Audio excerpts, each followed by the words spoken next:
Aquí comienza Días de Conversación Prime. ¿Cómo están? ¿Cómo les va? Buenas tardes, bienvenidos a nuestro Días de Conversación, jornada de día viernes. Para muchos ya por fin es viernes, para otros comienza la actividad. Porque mucha gente que trabaja solo los fines de semana, que trabajan fuerte, nos presenta a esta hora el COM que está en el ADN de las nuevas generaciones. El regalo gamer de esta Navidad lo tiene el COM Manuel Rodríguez 689. Tus noches son más entretenidas y mejores en Espacio Claustro, tu espacio para la diversión y el ocio nocturno. Espacio Claustro en O'Higgins 862. Yo escucho tanta radio extranjera que se me pegó la utilización. La tengo como normal, el ocio. ¿El ocio? Claro, aquí es ser ocioso, entonces nada, es ser flojo. Exactamente, tiene una connotación distinta, ¿sí claro, o no? Sí. Claro, y no es el ocio, es el divertimento. Exacto. ¿Cómo está, diputado? Gusto saludarlo. Muy buenas tardes, querido Jaime, un gusto poder saludarte, por supuesto, como siempre, muy contento de estar aquí junto a ustedes en Radio Cautiva en Días de Conversación. Bueno, tenemos una semana que sin lugar a dudas es importante para el país. El domingo hay quienes señalan que se juega el futuro de Chile. ¿Es tan así? ¿Es tan importante una constitución para los chilenos?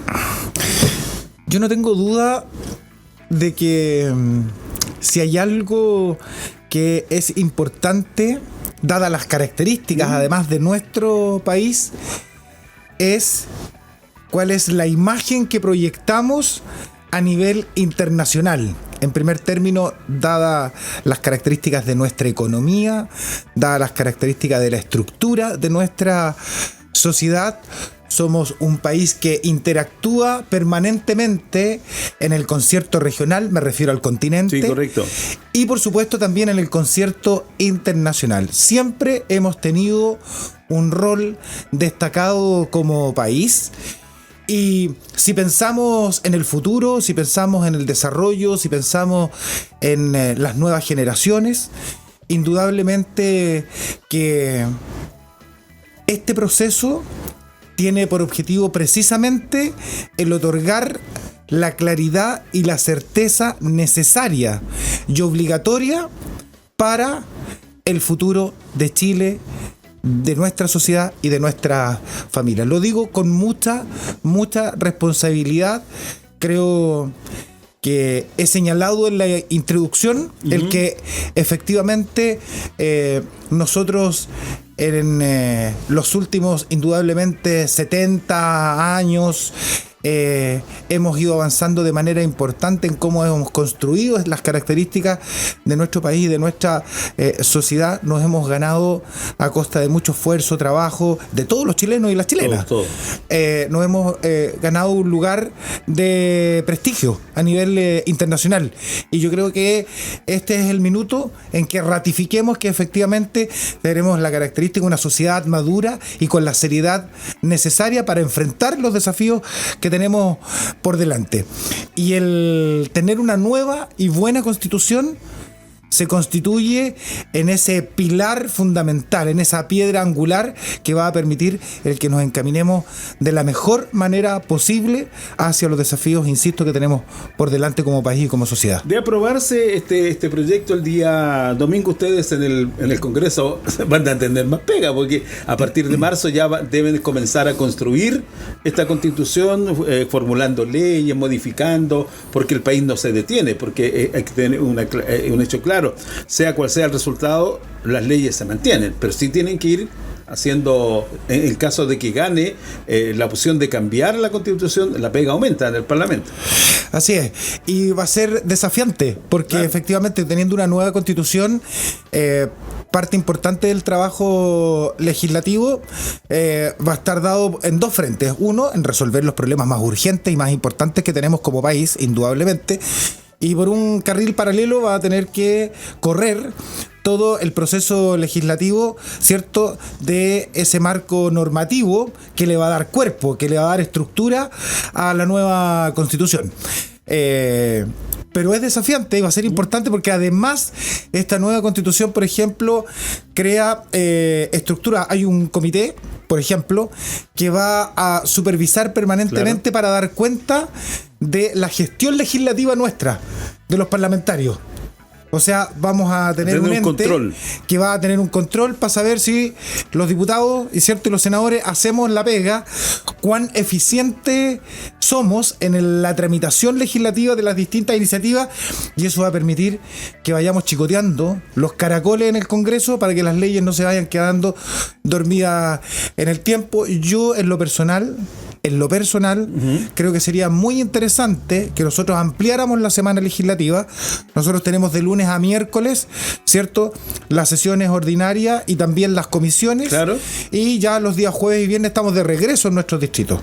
Yo siempre he creído que para efectos de poder avanzar de manera sustantiva en los procesos legislativos que están pendientes y que dicen relación con leyes que son muy sentidas en nuestro país, que son urgentes para nuestra sociedad, que nosotros deberíamos trabajar perfectamente jueves y viernes en el Congreso. Claro. Y solamente estar en el distrito en la semana distrital. Pero van a reclamar lo de los distritos más lejanos, porque usted se puede venir por San Antonio y puede llegar al sector costero y más rápidamente. Yo siento que aquí, más allá del tema de las distancias de los desplazamientos, todos los parlamentarios tenemos asignaciones que nos permiten, ¿cierto?, con los medios y recursos necesarios poder trasladarnos a nuestros territorios. Yo, por ejemplo, me traslado en vehículo desde el Congreso, desde Valparaíso hasta acá, y me demoro... Lo mismo que se demora en el avión a Arica. En el avión Arica. Entonces, ojo, y los parlamentarios de las zonas extremas, ellos no viajan en vehículos, ellos viajan, ¿cierto?, en avión, ¿cierto? Están dados los medios recursos. Yo creo que hay que dar señales importantes, estimado Jaime, respecto a la seriedad con que vamos a llevar adelante este proceso en el trabajo legislativo que nos va a tocar asumir a partir de lo que va a ocurrir, insisto, este domingo, donde yo creo que la claridad, la madurez, la confianza de los chilenos y las chilenas va a permitir de manera clara, de manera muy contundente, el señalar que esta propuesta de constitución le pone fin, en primer lugar, a un proceso que de verdad es preocupante. Sí, preocupa. Es preocupante. Llevamos 5 años, ¿cierto? Si dándonos vueltas. Dándonos vueltas, y esta incerteza, esta incertidumbre no nos hace bien como país. Tenemos un proceso con consejeros constitucionales y con expertos, ¿cierto?, que presentan y plantean una propuesta de constitución que no es un mamarracho, no es el plurichile, que no se disfrazaron para ir a trabajar, que no le faltaron el respeto al himno nacional y a los emblemas patrios, ¿cierto? No tuvimos consejeros constitucionales que cantaron desde los estrados, que votaron desde la ducha. Este es un proceso completamente distinto, serio, y que le da un alto valor, ¿sabes a qué, Jaime? A nuestros procesos democráticos. Y yo creo que indudablemente, dadas las características de los problemas más importantes, de los desafíos que tenemos por delante, están las bases estructurales de lo que tenemos que hacer y seguir construyendo como país. Y por eso creo, y tengo la convicción de que mayoritariamente los chilenos, en confianza aquello para ponerle punto final también a un proceso y que podamos seguir avanzando para resolver otras cosas también graves e importantes que tenemos, van a votar a favor, y va a ser de verdad un triunfo claro, categórico respecto, ¿cierto?, de lo que los chilenos esperan para el futuro de nuestro país. Diputado, estamos hablando de construcción, y usted el otro día hizo un reel, como se llaman en redes sociales, con el diputado Fuenzalida respecto de la aprobación de una ley que viene a agilizar la tramitación para la construcción de casas, sobre todo para la clase media y baja. Sí, normalmente nosotros en la Cámara de Diputados, en nuestra bancada, se van dando ciertas afinidades dadas las características de los parlamentarios, de las parlamentarias, ¿cierto? Y bueno, como yo he estado particularmente preocupado del tema de vivienda, de hecho yo tuve una intervención y posteriormente una conversación con el ministro Montes, con el ministro de Vivienda, a partir de su visita a la Cámara de Diputados. Cuyo piso está débil. Pero sí, después vamos a hablar de eso después. Pero fíjense que Juan Manuel Fuenzalida, diputado, por cierto, por la región de Coquimbo, él sabía de mi especial preocupación por el tema de los comités y la construcción de la Vivienda habíamos hecho una crítica también respecto de la incapacidad del gobierno de cumplir con su compromiso de construir 260.000 viviendas en 4 años, y me invitó a participar de un proyecto que él ya venía encaminando. Yo le agradezco al diputado Fuenzalía su generosidad. Fuimos complementando información y hemos concluido en un proyecto de ley que fue aprobado el día martes en la Cámara de Diputados, pasó al Senado, y que tiene por objetivo acortar los plazos de tramitación tanto técnica como administrativa para la construcción de viviendas sociales y de conjuntos habitacionales para la clase media. Esto va al corazón de los comités de vivienda, ¿cierto? Y también, ¿cierto?, de aquellas familias de clase media que su sueño evidentemente es tener la casa propia, hacen esfuerzos lo más rápido posible importantes y lo más rápido posible. También hemos reducido, fíjense que en promedio la tramitación técnico y administrativa de un conjunto habitacional de viviendas sociales o para clase media bordea los 36 meses. Ese es el periodo. Y en esta primera etapa la idea es suprimir a lo menos a la mitad el proceso de tramitación. De 3 años a 1 año y medio. Exactamente. Así que aquí le metimos la mano al corazón de las direcciones de obras municipales. Que se pongan a trabajar. Y ahí redujimos de manera sustancial 6 meses de un solo paraguaso la tramitación de varias cosas que dependen de estas direcciones, y eso va a permitir tener las viviendas en menor cantidad de tiempo y también abaratar los costos. Sí. Porque obviamente esta larga espera para las empresas que llevan adelante, ¿cierto?, la ejecución de los proyectos habitacionales, entre más tiempo se demoran, para ellos un costo. Sí, por supuesto. Y eso encarece finalmente la vivienda. Cuando la vivienda es más cara, va directamente en perjuicio del subsidio Exacto. que reciben, ¿cierto?, las familias de los comités de vivienda, y además es un costo que en definitiva se traspasa eventualmente, ¿cierto?, a las familias de clase media cuando ellos ocupan, por ejemplo, un crédito hipotecario. La casa es más cara, tienen que pedir más crédito, y obviamente si piden más crédito están desembolsando, ¿cierto?, una mayor cantidad de dinero. Así que muy contento, se aprobó por una amplia mayoría. Hubo unas poquititas abstenciones de un grupo minoritario de parlamentarios, pero el resto yo le agradezco también al resto de los miembros de la sala de la Cámara de Diputados que hayan apoyado nuestro proyecto, y muy contento de haber llevado adelante una iniciativa de estas características que va directo al corazón de las familias nuestras en nuestro querido distrito. Y eso también le podrá ayudar a los gobiernos a ser más eficientes, los obliga a ser más eficientes, y también le va a ayudar de una u otra forma a cumplir las metas que se puedan trazar respecto de construcción de casas. Así es, esa es efectivamente la idea, querido Jaime. Porque todo el mundo va a tener más tiempo en las direcciones de obra a trabajar, que no son muy bien miradas en algunos sectores. Están mucho atados los directores de obra. Sí, en el último tiempo han estado bien sobre el tapete. Sí, sus acciones. Los directores de obra. Hay varias municipalidades que están con distintos procesos administrativos sumariales respecto de actuaciones de las direcciones de obra municipales. Y porque además tienen ahí, fíjense ustedes que esa doble dependencia. Claro. Por una parte, cierto, tanto del municipio, pero en términos jurídicos dependen de la Ceremis de Vivienda. Exacto. Sí. Y la Ceremis de Vivienda. Técnica y jurídicamente, administrativamente del municipio, y técnica y jurídicamente de la Ceremis de Vivienda. A propósito de Ceremis de Vivienda, aquí en la región de O'Higgins renunció, o le pidieron la renuncia al señor Muñoz, que era Ceremis de Vivienda, y el caso convenios tiene ya hoy, a esta hora, tiene absolutamente bloqueado el accionar del ministro Montes, porque ayer debió reconocer de que había recibido un informe respecto al caso convenio de Antofagasta, donde hoy se puede decretar la prisión preventiva de 2 de los involucrados, pero son 52 las fundaciones que a raíz del caso convenio de Democracia Viva comienzan a caer. El Parlamento, naturalmente, que también está siendo tocado por las acciones de la diputada Pérez. ¿Cuál es su opinión? Porque políticamente, disculpe, hasta el Partido Socialista hoy día le está quitando el piso al ministro.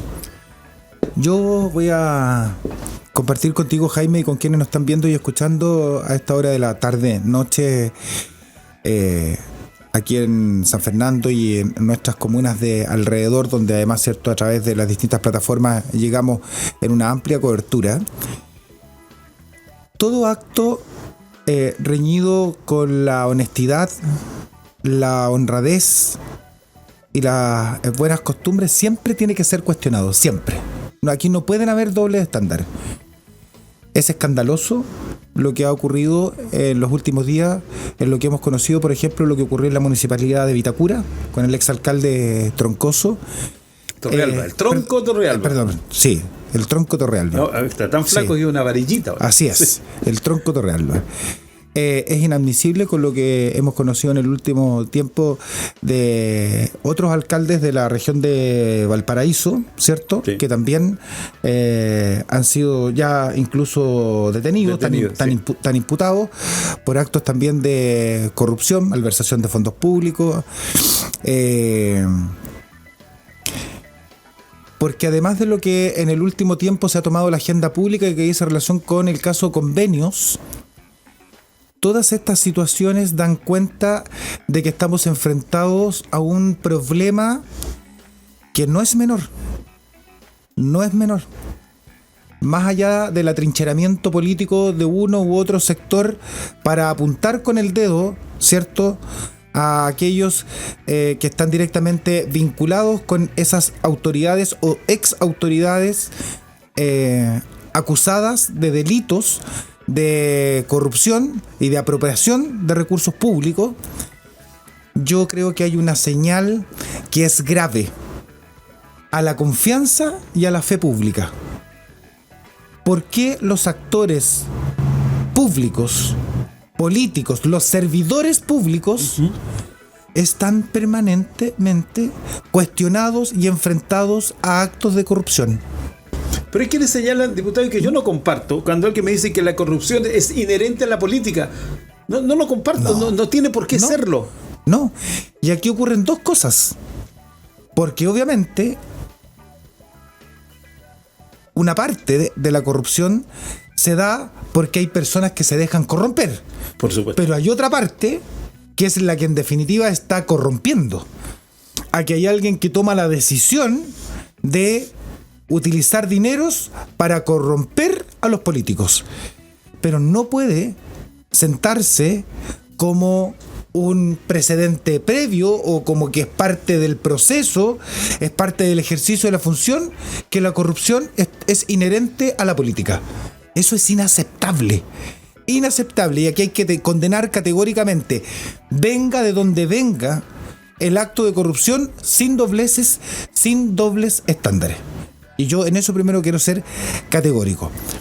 Yo creo que la situación que se ha dado en los últimos días, la última semana principalmente con el tema de el caso convenio, tiene enfrentado a un muy duro momento, en primer lugar al gobierno, donde yo creo que estamos a escasos pasos de que esto le salpique directamente al presidente. Y yo estoy casi seguro que si hoy día estamos deambulando, y de acuerdo a los antecedentes que han provisto principalmente la Fiscalía que está llevando adelante la investigación, El relato de la Fiscalía de Antofagasta es tremendo. así es. Fíjense ustedes, ya en ex ante publicaron los correos electrónicos. Claro. Que hay entre personeros donde se estaban pagando con platas públicas campañas. Sí. Campañas políticas. Y lo curioso es que la primera factura que hizo Democracia Viva era al partido que está involucrado. ¿Cómo se llama este? Revolución Democrática. De 3 millones de pesos que era para pagar una campaña. Y un asesor le dijo, no, eso no lo hagan, puede salpicar. Pero cuando Revolución Democrática dice que no tiene nada que ver, muy por el contrario, está muy involucrado. Así es. Y partido del presidente de la República. Ya tenemos declaración en la comisión investigadora de lo que dijo el Contralor General de la República. También fue dramático y un golpe duro, que en las 15 de las 16 regiones hayan transferencias irregulares. Es un modo de operar que se empleó. Que en esa comisión haya declarado el jefe de asesores del segundo piso, o sea, la mano derecha política del presidente, ¿cierto? El señor Crispi, que además se haya señalado que se informó al ministro, y hoy día lo que están develando es qué es lo que se le informó al ministro. Claro. Porque lo que está hoy día en discusión, dado que el cerco se ha ido corriendo tanto, y tiene tan asfixiado y apretado contra la pared al ministro, es que si ese informe, porque antes no habían informado nada. No. Ahora sí sabemos que es el informe. Claro. ¿Cierto? Y hoy día lo que está en discusión es cuál es el tenor del informe. ¿Qué es lo que contenía el informe? Algunos señalan, ¿cierto?, que estaba claramente establecido, porque 2 semanas antes que saliera a la luz pública, ya en el Ministerio de Vivienda, por lo menos a partir de la subsecretaria, ella tenía conocimiento de que habían irregularidades en las transferencias a las fundaciones. Según el ministro, el informe no decía nada de aquello. Nada de aquello. El señor Trincado, jefe de la unidad de asentamientos precarios, exintendente de esta región, él le señaló al ministro que estaba todo impecable. Entonces, el informe que recibió el ministro, porque empezamos a enredar las cosas, el informe que recibió el ministro es exclusivamente el que le entregó el señor Trincado, ¿o es el que le entregó la subsecretaria? Hoy día se habla del informe de la subsecretaria, que aparece después de que ella en tribunales dijo que sí le había informado a su jefe. Ahora, ella diría o declararía haberle informado a su jefe que no había nada, eso es lo que o que efectivamente, cierto, 2 semanas antes sabían de las transferencias irregulares. Yo creo que está muy enredado el gobierno, está muy complicado. Yo sé que el Partido Socialista está haciendo esfuerzos sobrehumanos e incluso... Ojo, perdón, diputado. Hoy en la mañana escuchaba que Camilo Escalona como que le quitaba el piso. Y parte del Partido Socialista, que tiene una reunión hoy para analizar ese tema, y esto cerquita de la moneda, no está tan seguro ¿Sabes lo que yo siento que hay en este minuto? Es la sensación que por lo menos tenemos en la Cámara de Diputados, es que hay alguien que efectivamente aquí tiene toda la información, toda, sabe de principio a fin todo lo que se hizo, cómo se hizo y quiénes están involucrados. Y yo diría que está en el segundo piso. Y lo que va a ocurrir, y la sensación que hay en este minuto, sobre todo en el sector oficialista de los parlamentarios en la Cámara de Diputados, es que hay alguien que en algún minuto, frente a tanta presión, se va a agarrar del mantel y va a votar todo lo... en sentido figurado. Sí, correcto. Va a agarrar el mantel y va a votar todo lo que hay arriba de la mesa. Y va a ser un escándalo de proporciones, y están intentando ver distintas alternativas para que el impacto de esto sea lo menor posible, considerando, o sea, haber enfriado entre estos días el que el ministro sabía o no sabía, después que sabía pero que el informe decía nada, ya es un paso. Imagínense lo que significaba la señal de que el ministro hubiese renunciado. ¿Por qué el ministro no renuncia? ¿Por qué se somete a presión política interna y análisis político en la moneda para que el ministro no se vaya? Porque es una señal, es una señal para lo que va a ocurrir el domingo. Todo se hace con cálculo político. Todo. Esto no es al azar. Yo creo que podría ocurrir que perfectamente hoy día estén todos los antecedentes dados, con las responsabilidades dadas, incluyendo al propio ministro, respecto de las irregularidades conocidas y que se hicieron bajo una forma de operar para defraudar al Estado. Eso es categórico, porque ya lo determinó la Contraloría y es el proceso que está llevando adelante para determinar la Fiscalía, pero por lo menos la Contraloría ya lo determinó. ¿Y qué es lo que ocurre? La caída esta semana del ministro Montes era la lápida para señalar efectivamente y aceptar que aquí un ministro de gobierno, parte del gabinete de este gobierno, conocía, sabía de que se estaba llevando adelante una forma de operar para defraudar al Estado. ¿Y quiénes esperaban que hoy día sucediera la renuncia? No va a ser, porque el presidente está en Punta Arenas. Así es. Se fue. Yo creo que está todo hoy día, está todo independiente de los antecedentes, independiente de las conversaciones que lleven adelante a determinar que esto no va a resistir más. Porque yo insisto, la Contraloría ya tiene pronunciamientos oficiales. La Fiscalía les corre el cerco, y cada vez las detenciones, el que hoy día hayan personas, ex autoridades privadas de libertad, las declaraciones. Miren, imagínense lo que significa la lectura de lo que debiera ser la lealtad política con su sector, con su gobierno, independiente que haya sido primero el hilo delgado que se cortó más rápido. Claro. En el caso de la subsecretaria, que ella declare, entregue información de que sí, su ex jefe, el ministro de Vivienda, frente a un caso tan grave y delicado, sí sabía. ¿Para qué iba a decir si sabía que el informe decía nada? Si el informe decía que estaba todo bien, no tiene necesidad de decirlo. Exacto. Y menos que salga a la luz pública.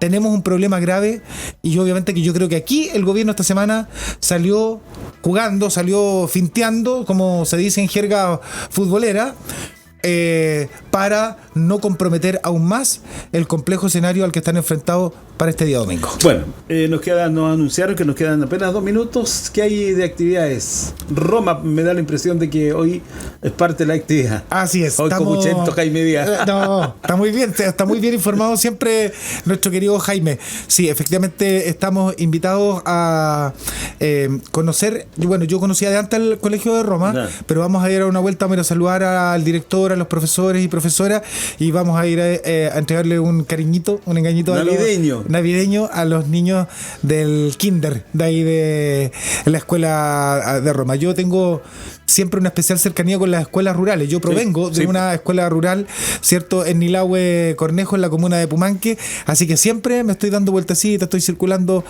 por los establecimientos educacionales. Lo hago con mucho cariño. Nilahue Cornejo, Nilahue Barahona, ¿qué otros Nilahue hay? Eso, Nilahue Alto. Nilahue Alto. Nilahue Alto, Nilahue Cornejo, Nilahue Barahona. Nilahue, que en mapudungún significa el vado. El vado es esa pasada, ¿cierto? Por los esteros, Sí. Por los pequeños cursos de agua, ¿cierto? Que se dan mucho, sobre todo en el verano, y que permite transitar desde un sector a otro. Así que el vado de Nilahue, Cornejo, ¿cierto? Tiene que ver precisamente con eso, porque antes no habían puentes. No, había que... Los puentes llegaron con la modernidad. Había que ser unos barrenes que llaman por ahí, Exactamente. de los que se hacen cuando uno va a Argentina por el Paso de las Damas. Diputado, Así que esté es. muy bien. Le agradezco Estimado su Jaime, visita. Nos gracias encontramos a el ustedes. próximo viernes. Nos vemos el próximo viernes. Para- Vamos a tener, yo voy a tener una agenda bien Apretadísima. y entretenida, temas Sí. importantes. No, porque esto aquí va a caer el lunes. Sí, claro. Todo va a caer el lunes. Todo el lunes. Que esté muy bien. Muchas gracias. Gracias a ti, Jaime. El diputado Eduardo Cornejo Lagos nos acompañó como cada viernes aquí en Cautiva junto al COM en el ADN de las nuevas generaciones, el mejor regalo para esta Navidad y tu noche de esparcimiento en Espacio Claustro O'Higgins 862. Nosotros nos encontramos el lunes, que le vaya bien. Hasta aquí el diálogo que aporta, en la voz de los protagonistas. Jaime Díaz sostuvo una plática directa y honesta con sus invitados, para que quedes al día de la contingencia política. En Radio Cautiva 101.3, esto fue Días de Conversación Prime. Las opiniones vertidas en este programa son de exclusiva responsabilidad de quienes las emiten y no representan necesariamente el pensamiento de Radio Cautiva.